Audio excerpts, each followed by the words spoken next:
Hey up, it's that old Yorkshire Geek here again with some more news stories from the world of popular culture, movies, etc., games, TV, and all that jazz. Got three stories today, and we'll crack on it. We'll start with this one, not that one. Hang on, what we done here? Hey, I don't know what I'm doing to get rid of that. Whee! Trying to be all technical and it's going wrong. Oh, anyway, here we go. Dune and The Power of the Dog lead BAFTA nominations. Sci-fi epic blockbuster Dune and Jane Campion's dark western The Power of the Dog lead the nominations for this year's British Academy Awards, with Benedict Cumberbatch, Leonardo DiCaprio and Lady Gaga among those up for acting awards. This is on ABC News, and as usual, all the links will be in the description box below. While I'm at it, don't forget to like and subscribe and hit that notification bell so you'll stay up to date with any new videos I put up if you enjoy watching them. If you don't, well, watch something else, but carry on watching this as well. Where were we? London, home of democracy, as they used to say on Danger Mouse. Anyway, where were we? Sci-fi epic blockbuster Dune and Jane Campion's dark western The Power of the Dog lead the nominations for this year's British Academy Film Awards, with Benedict Cumberbatch, Leonardo DiCaprio and Lady Gaga among those up for leading actor awards. Just repeated what I've just read up there. Why did they do that? Put first paragraph under the title. Whatever. Dune, starring Timothée Chalamet and Zendaya, received 11 nominations Thursday, including Best Film, Cinematography and Original Score. The Power of the Dog, set in 1920s Montana and starring Cumberbatch as a ranch owner, follows close behind with 8 nominations, including Best Director and Best Film. I wonder if his American accent will be better than his Stephen Strange one. But I don't know. Probably not. Probably a bit same. Won't be as good as my Yorkshire accent though, eh? Hey. No. Anyway, Kenneth Branagh's semi-autobiographical Belfast, which tells of a childhood in Northern Ireland during the bloody conflict known as the Troubles, was also nominated for Best Film and 5 other categories. Branagh did not make it onto the Best Director list, but he said Thursday that the nominations were an amazing tribute to a remarkable part of the world. He said in a statement, "We are humbly and delightfully gobsmacked." The other 2 contenders for Best Film are Don't Look Up, the disaster comedy starring DiCaprio, and coming-of-age drama Licorice Pizza. DiCaprio and Cumberbatch are among those nominated in the leading actor category, along with Will Smith, who received his first BAFTA nomination for his role as the father of Serena and Venus Williams in King Richard. The leading actress list included Lady Gaga for House of Gucci, Alana Haim for Licorice Pizza, apologise to her for butchering her name, and Amelia Jones for Coda. Daniel Craig's last James Bond film, No Time to Die, and Steven Spielberg's West Side Story both received 5 nominations. The awards organisers say they are committed to supporting new talent, and this year all the performers in the supporting actor category are first-time nominees, including Ariana DeBose, who played Anita in West Side Story, and Woody Norman for Come On, who at just 11 years old is the youngest nominee of the year. In keeping with recent years, most acting nominations have gone to non-British performers. The annual Film Awards celebrates its 75th anniversary this year, and winners will be announced during a ceremony hosted by Rebel Wilson at the Royal Albert Hall in London on March the 13th. Last year's ceremony was mostly carried out online, with just the hosts and presenters appearing in person. And the nominations info can be found at that URL, which I will put in the comments along with the link for this article. So there we go. So that's that story. And obviously the one we're interested in there is obviously Dune, starring Timothée Chalamet, Zendaya, and many more people. My brain freezes up when I start doing these videos, and I can never remember names. By the way, it was Rosario Dawson the other day. It came to me at 1 o'clock in the morning. Who plays Ahsoka? I told you to come to me, and it did at 1 o'clock in the morning. Who have we got in Dune? Thanos and him from Star Wars. Yeah, them. My brain. Oh, and Aquaman. He's in it as well, isn't he? Yeah. So hopefully it'll do well. I quite enjoyed Dune. It was a really enjoyable film. See, I'm crying now with laughter. And it's worth winning just for the cinematography. I mean, it's an amazing looking film. I wasn't really a fan, to be honest, of but again with names, the director, Denis Villeneuve. I wasn't really a fan of his. I didn't like Arrival. Thought it was boring, and I didn't like Blade Runner 2049, which was equally boring. But I did like that Drugs one he did. You know the one, Sicario. I really enjoyed that. Thought it was a great film, that. And I enjoyed Dune as well. So it's just two of his that I didn't like. But hopefully Dune will win, and it'll do well in the Oscars, I imagine, as well. So good luck to Timothy and Zendaya and Denis and Thanos and Poe Dameron and Aquaman. I should know the Aquaman chap because he's in Stargate and I'm a real Stargate fan. But obviously my brain freezes. Anyway, next up, Moonfall. How Roland Emmerich, who's in the news today, saying comic book films have ruined movies. That's coming from Roland Emmerich. You know, glass houses and bricks, you know. Moonfall, how Roland Emmerich got NASA and conspiracy theorists to team up. Is this going to be where he's reading? No, alright. Roland Emmerich takes us on his personal space odyssey through disaster to get Moonfall into theatres, complete with NASA cooperating on a conspiracy theorist daydream. This pandemic is like something out of a Roland Emmerich movie. It's an observation that the director of Independence Day and The Day After Tomorrow has heard a lot in recent years. The way he tells it, even he made a joke about current events feeling like one of his films, except in slow motion. That said, getting through the last few years and coming out on the other side with a finished film like this week's sci-fi epic Moonfall was its own kind of space odyssey, complete with twists, turns and even a proverbial moonshot. I started preparing the movie, and after 2 months or so they sent us home because nobody was able to work anymore, Roland Emmerich tells us, while remembering the dark early days of 2020. We had to leave Canada, so I went home and was just sitting around. I'm sure that he said that in a German accent, not a Yorkshire one. The halting of production on Moonfall in Montreal, right before cameras were set to roll, occurred in the same fateful spring that saw the rest of the world enter an extended limbo. At the time, Emmerich was ready to film a project that had been years in the making, a narrative in which a plucky group of astronauts plus one conspiracy theorist travel into space to prevent ... the moon from crashing onto the Earth. In a fashion that's typical of Emmerich's movies, the concept is outlandish, broad, and also a story about experts coming together to beat the odds. The story of Moonfall's creation is a bit like that too. After losing its start date for principal photography and one of its original cast members, Josh Gad, stepping away from the film, the picture nevertheless became one of the first major films to return to work in Canada during 2020, and the culmination of a lot of movie making wherewithal. Don't ask a Yorkshireman to pronounce things correctly, it's not good around. I actually kind of think that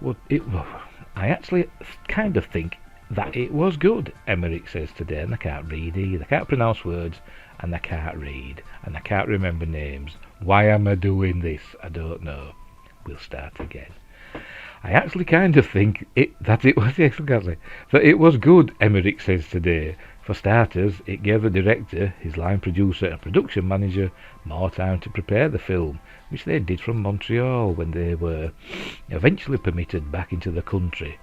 It was like saying, "Oh, we made a commitment, we are ready to go, we're doing this." It also gave them an opportunity to streamline the film and jettison excess weight into the cold vacuum of space.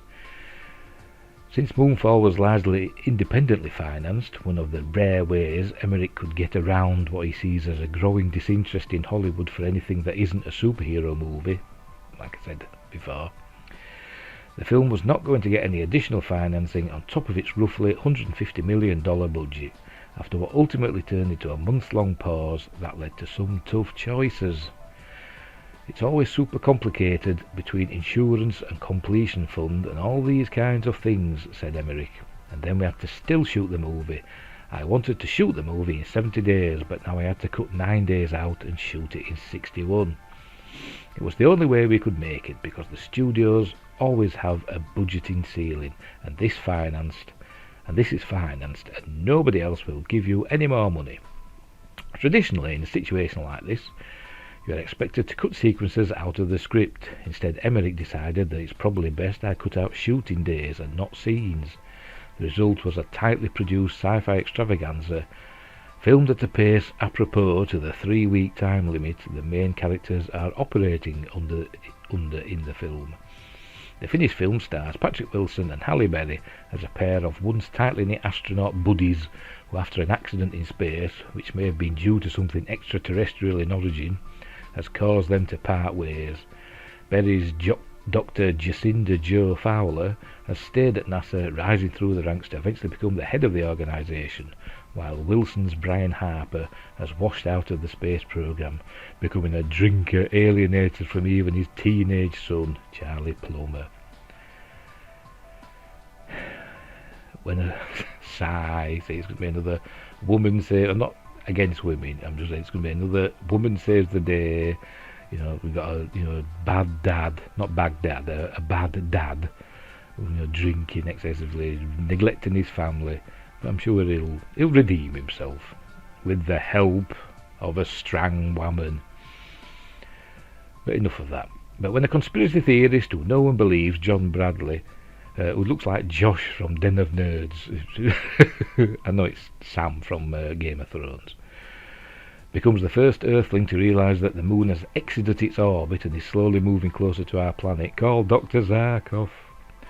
It'll be through Brian that he can reach Joe and NASA, giving Earth a fighting chance to prevent the man in the moon from obliterating all life on Earth in just a few weeks. This what happened in Independence Day, with Jeff Goldblum and his computer and working out that there's a signal, and nobody believed him, so he had to go and make them believe him. Variations on the theme. Anyway, the film, which was co-written by Emmerich, was born from an idea he had after reading Christopher Knight and Alan Butler's Who Built the Moon, a conspiracy theorist touchstone which dubiously suggests the moon is not a natural object but a megastructure that was presumably built by aliens. I was totally stunned by the book because I had never ever heard about this, Emmerich says. So I got fascinated by the moon and said, I don't believe in it, but maybe it's a really cool idea for a movie. Then again, as the director notes, his career has always been somewhat blessed by lunar activity, since Independence Day menacingly began with aliens erasing Neil Armstrong's famed footprint. Emmerich confesses he's actually a fairly sceptical person when it comes to wild claims like the one at the centre of Moonfall, although he still stands by the bold theory amplified by his 2011 film Anonymous that the Earl of Oxford was the true author of William Shakespeare's plays. Despite such scepticism, though, he spent much of the last decade steeping himself in the literature and minutiae that megastructure theorists base their claims about the moon on. For instance, when Apollo 13 dropped its S-4B module on the surface of the moon in 1970, the seismic impact resulted in unexpected shockwaves that lasted for about an hour. One observer mused that the moon was ringing like a bell. Conspiracy theorists have clung to that idea, asserting that the moon is hollow underneath the surface.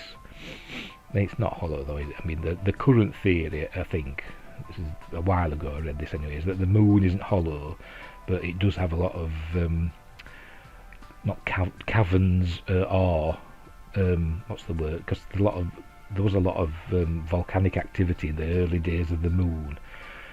So there'll be a lot of lava tubes and stuff under the surface, and also the from the core to the surface isn't solid rock; it's like rubble. So there's a lot of, you know, it's not solid. So there's a lot of ways for not noises, but reverberations to happen through the moon because it's not solid. But that's just my theory. Just what I've read. Anyway, conspiracy theory. Emmerich and this film also tap into the long speculated upon omission of 2 minutes of footage from the Apollo 11 moon landing. This is the first I've heard of this, which has been catnip for all sorts of conspiracy theories over the decades. I didn't know there were 2 minutes cut from the Apollo 11 moon landing. So that's news to me, and I'm into conspiracy theories. But anyway, all of these elements are incorporated into Moonfall, where it's revealed the moon is a hollow object when an extraterrestrial force interferes with its purpose. It begins spinning in elliptical movements around the Earth, getting closer and closer until impact. Has he read Mercury Rapids, The Mountains of Tomorrow? A book, you know, that somebody that you might be looking at now has read, written, where the moon actually gets rotated. It gets rotated 180 degrees to save the Earth. But anyway, if you want to read it, it's there. Look for it.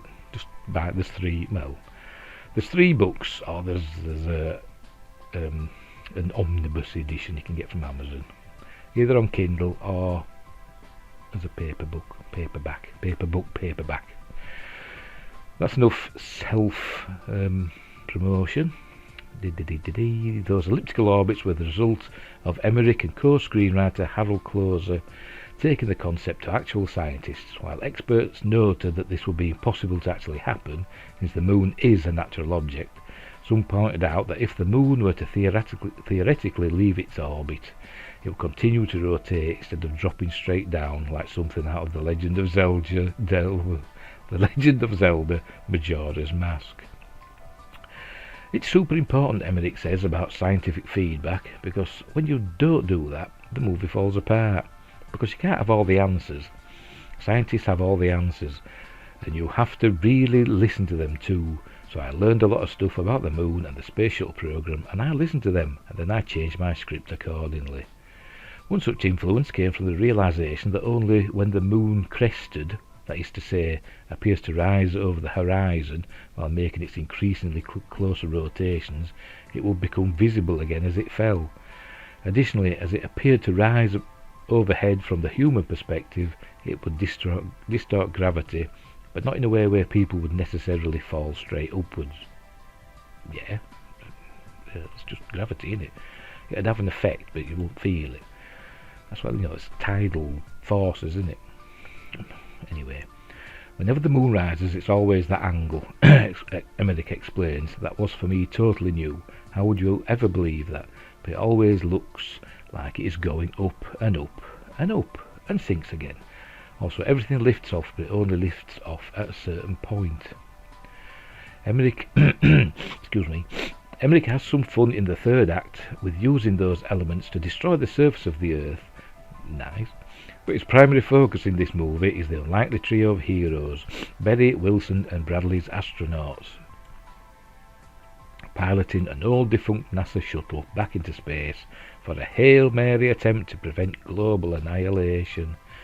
And to Emmerich's happy surprise, this was made visually possible by the real cooperation of NASA. Oh, I thought we'd done then. And there's more. Excuse me, it was just my nose rub. Tickling, gonna have an argument. I was honestly thinking that they would not support us, and then they supported us, says Emmerich, which was kind of a strange thing for me, but I also understand it in a way, because if they only supported movies which take place in space and are realistic, they would not have quite the same excitement about space exploration. So I think they're taking all the good parts and are then telling us, leave us out of this scene, leave us out of this, leave us out of that. He adds with a laugh, they were totally on board, but they insisted that the moon is not built. It's a natural object and it will stay in its orbit forever. Well, nothing stays in orbit forever, does it? It's actually moving away from us, isn't it, really slowly. A centimetre a year or something like that. As loopy as the concept is, Emmerich thinks the movie does a good job at reminding folks about the importance of NASA and the legacy of the space program. Says Emmerich, the shuttles are all in museums. You know, they're in 4 or 5 museums, but it's surprising how much those shuttles are still together, because it was too offensive to actually take them apart, so they left everything like it is. And that was actually good for us, because if you have to more or less put a shuttle together in 1.5 weeks, you can actually put it together, and with a lot of effort you can get it up into the sky. Yeah. They fly high in Moonfall too, and he's just called Elon Musk, I'm sure he'd have helped. They've got his starships. Popped up on that. They fly high in Moonfall 2, a movie which ends where Emmerich's tenure as a disaster movie maestro began, on the moon. Moonfall opens in theatres on Friday, February 4th. You know what, and I bet actually it's a lot of fun, is that it? That's it, today we're done there. It is, I bet it is actually a lot of fun, because his films are, we take piss out of them, don't we, but I do enjoy them.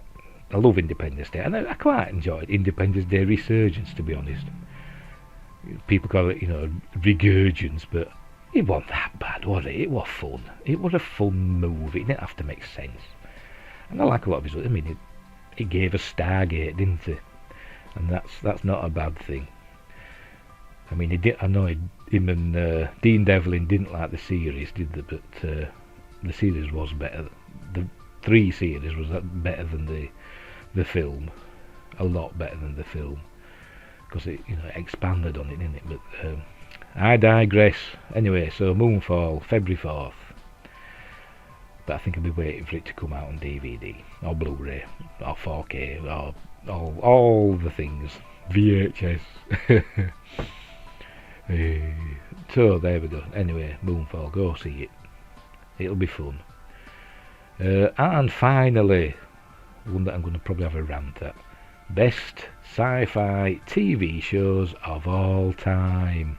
Embrace the scientific and the supernatural with this list of the best Sci-Fi TV shows of all time from space.com. And there's Mulder and Scully from the X-Files, which deserves to be in there. But is it sci-fi? I mean, it has sci-fi. It's mostly sci-fi, isn't it? But it's not only sci-fi. I know they've said supernatural up here, but supernatural doesn't technically mean sci-fi. Or supernatural would be up there, wouldn't it, with its 15 seasons. But anyway, it's time to boldly go where loads of people have gone before as we look at the best sci-fi TV shows of all time. Blah blah blah blah blah. Let's cut to the chase, shall we? What's the top 10? Number 10, Futurama. I wouldn't have picked that, although I do enjoy it, but I haven't seen it for years. But it wouldn't be in my top 10. I'm not even going to read it because I can't be bothered. So number 9, Quantum Leap. I enjoyed that as well, but that won't be in my top 10 either. But there we go, Captain Archer from Star Trek. That'll be in my top 10. I'll tell you that for note. But not Quantum Leap. Oh boy. Although, it was fun. But also, yeah, it had a sci-fi premise, but it technically wasn't a science fiction show, was it? It was a morality tale. A man on an adventure and sorting things out. But there was very little sci-fi in it, really, wasn't there? Apart from, what's his face? Dean Stockwell popping up with Ziggy and all that. The Expanse, yes, that's an excellent series, but again, this won't be in my top 10 either, although it's really good and it's just finished, and hopefully there's going to be an expansion to the Expanse, because there's talk of movies and stuff like that to finish off, because they've done 6 of the, is it 9 books there is, they've done 6 of them, haven't they? So they've maybe could do 3 movies, or 3 limited TV series. But we'll see, will Amazon will Jeff Bezos get his wallet out? We'll see. The Mandalorian, that won't be in my top 10 either. I'll show you my top 10 when I've read this, by the way, and we'll go through it. Although I do enjoy The Mandalorian, it's really good fun and stuff, and who doesn't like Baby Yoda? Look at his little face, bless him. It still won't be in my top 10. Doctor Who, now this would be in my top 10, not with her in it, but it'd be in my top 10. I mean, I've loved Doctor Who since the John Pertwee days. That's how old I am.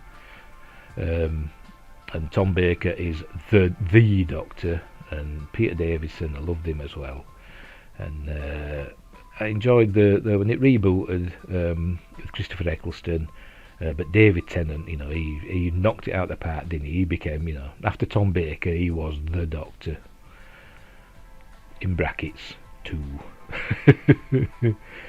Tom Baker was the Doctor in brackets 1, and hopefully Russell T Davies, I'll get it back on track.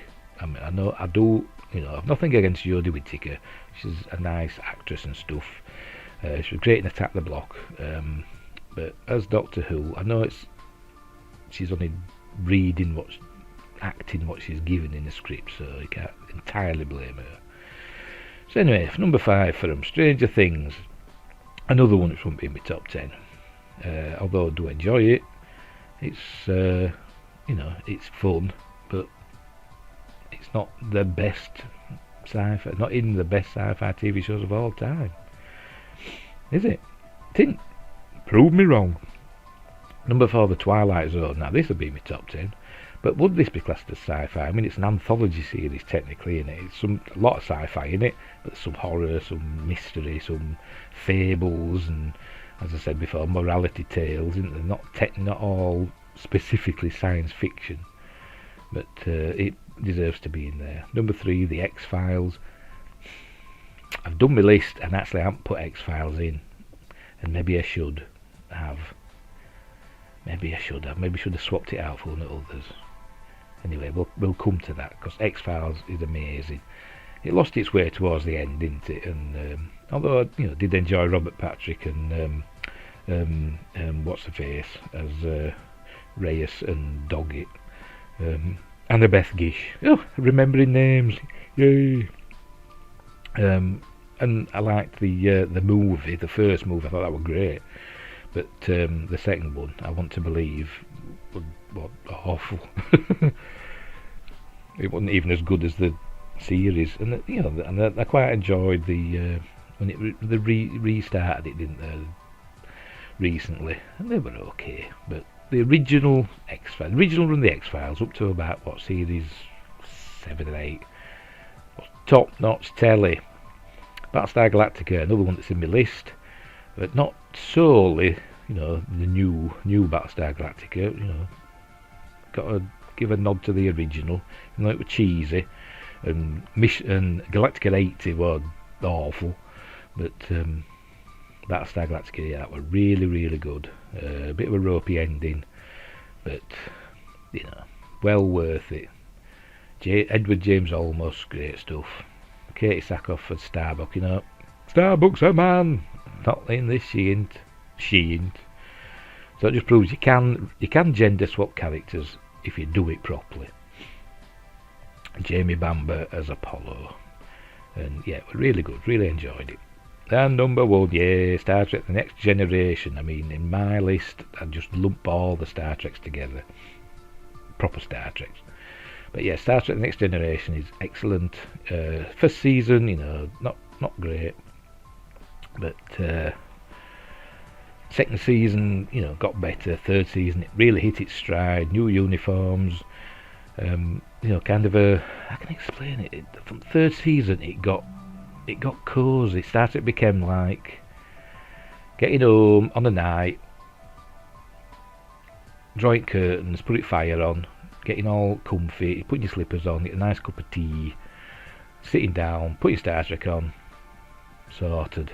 And that's what the Next Generation was. The new adventure every week.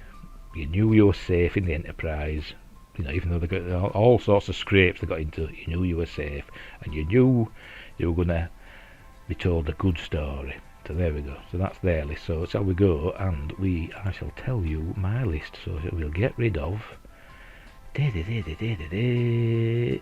that, and we'll do that old Yorkshire Geeks top 10 sci-fi of all time. Although I've said I could change one part way through. So we'll do in reverse order, shall we? So me, number 10. I mean, I could swap this out for X-Files. Oh, the 10 or 9 you could swap out for the X-Files, but I'm going to go with what we've got anyway. So number 10, For All Mankind. Really enjoyed this. It was on Apple. It was the reason I subscribed to Apple TV, because I saw, For All Mankind, through dubious means, the first couple of episodes, and I really enjoyed it. I thought it was a terrific science fiction concept of an alternative history where the Russians got to the moon first in 1969, and the space race continued on after that. It didn't fizzle out like it did, and they continued going to the moon, end up building moon bases and all this stuff. And then the series, season 1 ends, spoilers by the way, there's going to be spoilers for stuff, where we get to Mars, and I think it's on this one like 1990 something, or 1986 or something like that. I can't remember the exact date. It's been a while since I watched it. But they get to Mars, and it's really good, and they're good characters, and it's a good story, and it's worth watching. And let's say I subscribed to Apple TV just for that. I've unsubscribed now, but I'm sure when For All Mankind comes on again, I'll resubscribe. So there we go. So anyway, number 9, Space Above and Beyond. Again, you could swap this out for the X-Files, but I loved Space Above and Beyond when it was out in the early 90s. Some of the effects might be a bit CG effects might be a bit iffy now, like with Babylon 5, so they don't really hold up, do they? But it was a great show, a good action-packed, soldiers in space fighting the aliens, because we'd encroached on their territory. And it just lasted, it wasn't even a full season, it was half a season, 13 episodes or something like that. I can't remember the exact count. But it was a lot of fun, and it was good militaristic stuff, and it got your blood going, and there were flying spaceships, and there were shooting guns, and there were aliens, and it was great stuff. And there were also moral tales as well about cloning, and using, cloning people to become soldiers and stuff like that. And it's a great series. Right, number 8. This is a good one. Are you ready? Number 8, Buck Rogers in the 25th Century, starring Gil Gerard. I loved this. I've got to do it. I go. I mean, who doesn't know that opening sting? Captain William Buck Rogers blasted into space on Ranger 3, and he was frozen by forces beyond comprehension or whatever. Came back to Earth 500 years later. Great stuff. And a lot of it didn't make a lick of sense, and it was cheesy, and the effects were great, mostly the spaceships anyway, but sometimes it got a bit silly. But it was a lot of fun. It had its tongue firmly in its cheek. I mean, Battlestar Galactica came out just before it, and that was a bit poor-faced and a bit stiff, whereas Buck Rogers was just a lot of fun, and it was James Bond in space, and it was great, and I really enjoyed it, and you can't change my mind. And he's at my number 8, so let's go to number 7, whom we've seen before. Battlestar Galactica, both the old and the new. I mean, as I said, the original was a bit stiff and a bit poor-faced and a bit up itself, but it was still fun, and the effects were a bit repetitive, but it was still fun, and it was a good idea. And the new ones, just took it to another level, didn't they? Although that was a bit, it was a bit, what's the word? A bit depressing, really, wasn't it? Sometimes it got a bit too dark at times. But anyway, it was great, and it's still in my list at number 7. Number 6, Twilight Zone, the originals. I don't count the new ones, because I didn't really see a lot of the new Twilight Zones. I mean, the 80s ones and 90s ones, and then the new ones. I haven't seen any of them. But the original, I can't say I've seen them all, but I've seen a lot of them. And really good. I mean, not all of them are sci-fi, science fiction. Some of them are horror, some of them are mysteries and stuff like that. Some of them are just straight up like fairy tales. morality tales. You shouldn't be doing this because such and such will happen down the line. That sort of thing. But some of them were great. I mean, without it, wouldn't I got William Shatner saying, "There's something on the wing." Won't we? That was Twilight Zone. Anyway, after this is Twilight Zone's arch nemesis, The Outer Limits, which I loved better than the Twilight Zone. Heresy, I know you're saying, but Outer Limits were great. I had 2 seasons of it, about 1963 I think it came out. I get another one that were redone, one in the 80s and 90s, but I didn't see any of them either. The originals were just great. And these were science fiction shows. I mean, they all had a science fiction premise, and some more than others, but some were great, like Galaxy Being, or whatever it's called, who comes through a radio transmission and eventually appears, and comes out, it's all glowy white, and it's all great. That's the first episode. And there's anti-misfits with the ants with human faces, and it's brilliant. It's brilliant. I might watch some of them tonight. Right, next up, another one we've seen already. Number 4, Doctor Who. As I've said, I've been a fan since the John Pertwee era. Tom Baker, is the Doctor. I mean, Terror of the Zygons is my favourite ever Doctor Who episode. Story. They were split, weren't they? 4 or 6 episodes to a story. Yeah, Doctor Who, great stuff. And hopefully Russell T Davies will get it back on track. Number 3, top 3, pop pickers. Number 3, Babylon 5. Another series I loved. Again, the effects now look a bit rough, and the CG doesn't hold up. And it's getting a reboot in it. Michael J. Straczynski's redoing Babylon 5. It's not a straight remake. Apparently, he said it's it's starting again. It's a new retelling. So we'll see what happens with that. But the first 5 seasons of Babylon 5, great stuff, good stories. It was anyway 5 seasons, and it was a story of the last of the Babylon stations. It was like a peace station. There'd been a big war with Earth and the Minbari, and Earth were getting creamed by the Minbari. The Minbari were miles more advanced than us, and we were losing big time. And then the Minbari discovered something about humans, and they found that they couldn't wipe us out, because they were going to wipe us out. They were going to make us extinct, and they found that they couldn't do that. So just as the Earth were about to be basically invaded by Minbar, they surrendered, and Earth won somehow. Anyway, the Babylon 5 station were built as like a diplomatic oasis in neutral territory, where all these alien races could come and work out the troubles peacefully. And it doesn't always work, and there's a lot of space battles and stuff going wrong, and monsters and aliens, and the Shadows return, this mighty alien force that had appeared 1,000 years earlier, and had been beaten by the Minbari and the Vorlons and other races that were around back then, and we had to deal with them again. And I'll not say if they did or not, but it lasted 5 seasons, and it was great stuff. And it's getting remade, so we'll see what he does with that. I'm sure it'll be rubbish. Anyway, number 2, Stargate, SG-1 Atlantis and Stargate Universe. Love me Stargate, it's great. I mean, I enjoyed the film, but the series just took it to another level.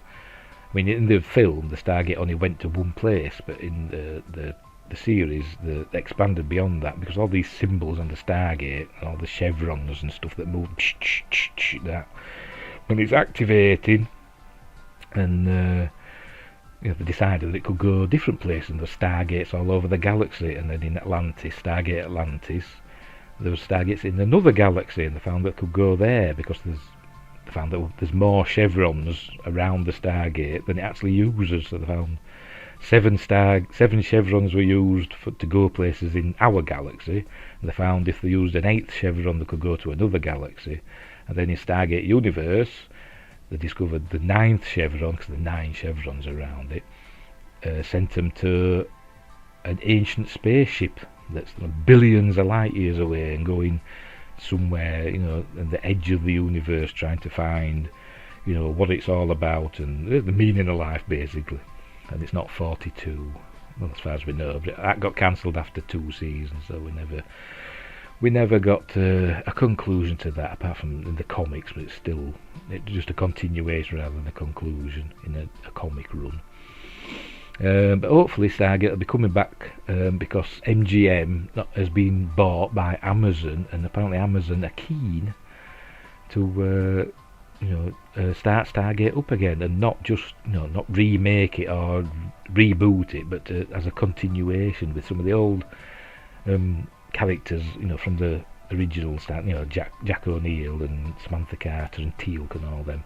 I'll come back, in guest roles, I imagine, in this new series that hopefully is going to come soon. So there you go, Stargate. Love it.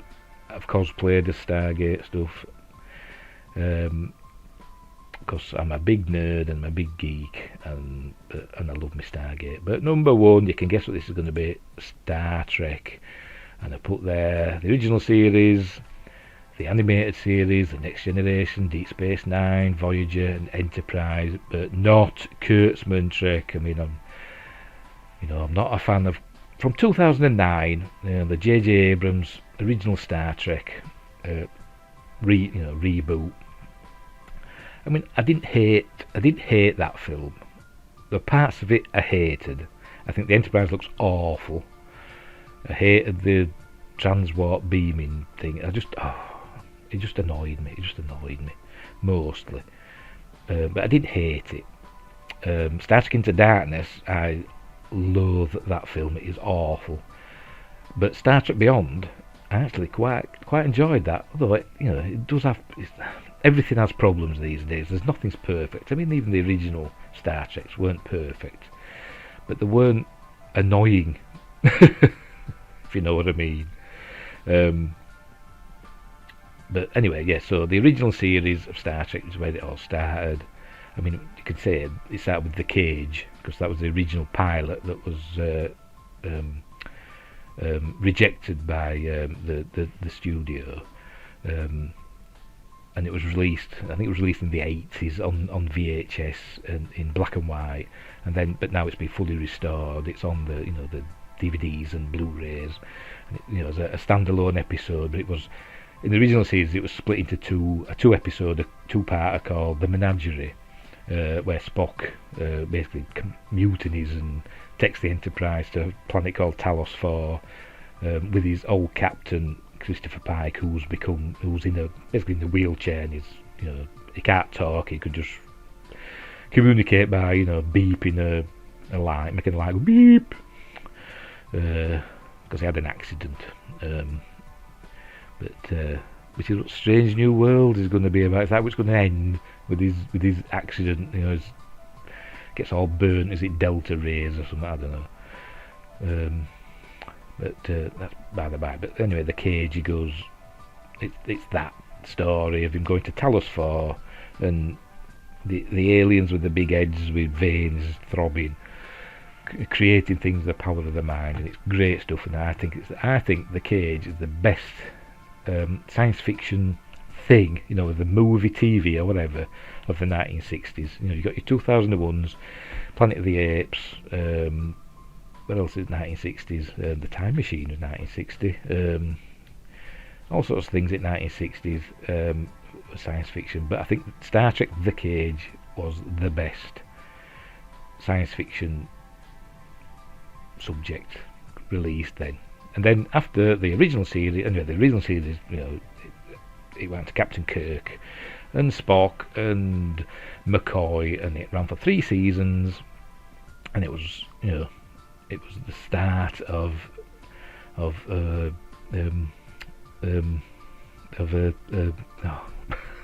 going to be some editing here.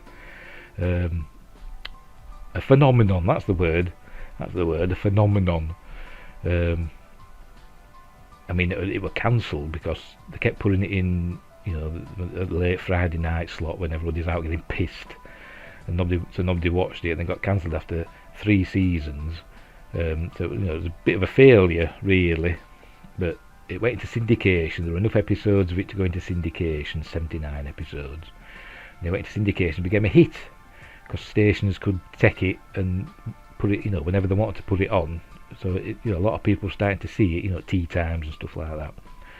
And it got a lot of kids, watching, including me. I watched it over here in the UK, probably on the BBC. Loved my Star Trek when I was a kid. It was great. And then I loved the animated series as well. That came out in the early 70s. With a lot of, some of the main voice cast came back. Not all of them, but most of them. But you had like James Doohan and Nichelle Nichols and George Takei doing a lot of the alien voices, and you could tell it were them. But animated series was still a lot of fun. And then Next Generation came along in '87, and that was like the start of the new phenomenon for televised Star Trek, and that spawned Deep Space Nine and Voyager, which were in the same chronological era. Deep Space Nine, the space station on the edge of Federation space.